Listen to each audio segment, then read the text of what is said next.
This is a game from 1995 for MS-DOS. Could this have high-definition graphics and a functional force feedback for modern racing wheels? Surely not, right?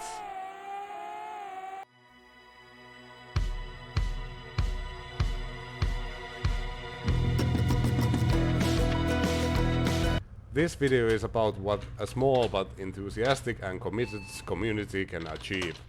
The DOS game we're talking about is, of course, IndyCar Racing 2 by Papyrus.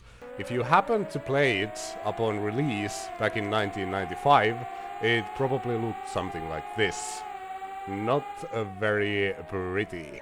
Yes, it did have Super VGA graphics available, but it required a real power machine to run properly, so you probably had to settle for the pixelated mess you see here. The other option would be to reduce the details to the bare minimum and then play it in SVGA mode. Man, the compromises we had to do back in the day. If you happen to be rich, or happen to have rich parents who spoiled you, you might have had a $7,000 PC to run the game flawlessly in its full glory, and perhaps you even had a wheel, something like this, with merely a bungee rope as a force feedback. Come on, I know you can fit in. Best case scenario, your game back in 1995 looked like this. However, now, in 2025, you can make it look like this.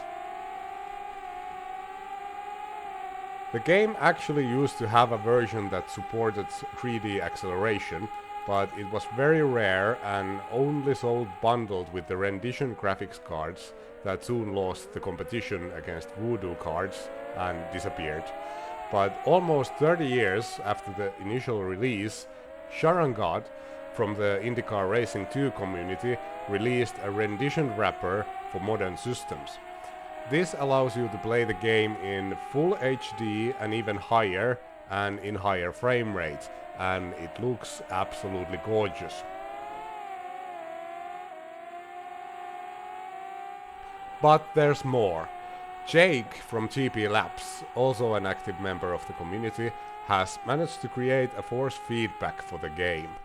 The community managed to dig physics values from the game memory that are then refined into force feedback.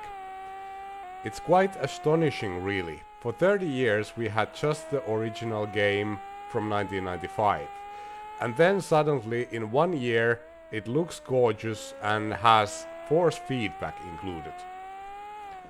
Is the force feedback any good though? Surely it's rudimental and just a gimmick. Well, no. It actually brings the game alive in a totally new manner. You can correct slides before they even start, you can feel the car become alive under heavy braking, you can feel it understeering in turns, etc, etc. How would you compare the force feedback to modern racing sims? Well, you don't. You compare it to IndyCar Racing 2 without force feedback. Of course, modern games have way more detail in their physics modeling, but the core is the same, and Jake's mod is very believable, very intuitive, and I feel like driving a car now.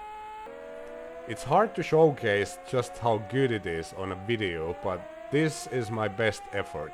It's a 4-lap short race around Road America. I let the game and the mods speak for themselves now. Enjoy the rides.